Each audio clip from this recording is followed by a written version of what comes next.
Here we are, it's another day with Where in the World in History, where we pick a random place on the map and go to Google Maps and see where we end up and learn about that place in history. Where are we?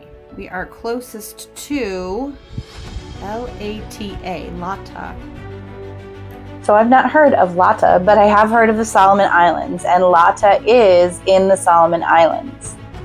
I guess it's been a while since anybody counted the population, because as of 2007, their population was 553 people, so very small as far as population goes. There are a few rest houses there for overnight stays.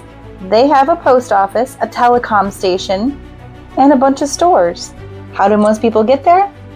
Either outboard canoe, or they do have a small airstrip. So you can fly there, but it's going to be on a very small airplane or a helicopter. Now, we don't have a lot of history on specifically Lata, but the Solomon Islands consist of a number of islands that played a role during World War II, including Guadalcanal.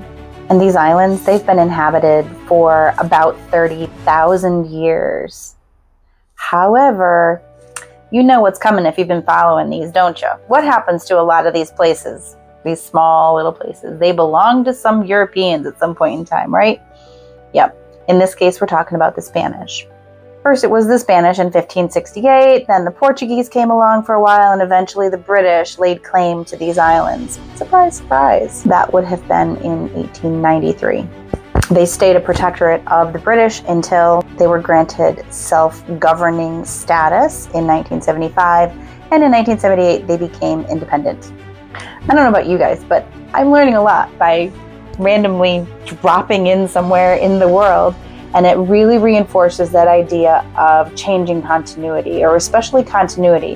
When you're finding these small places in the middle of nowhere, more or less, we often see that they have been inhabited, conquered, and under the control of one of the major European countries that was involved in imperialism. So kind of ties in with my what I love about history thing. I don't love imperialism or the conquering, but I love the continuity that history repeats itself.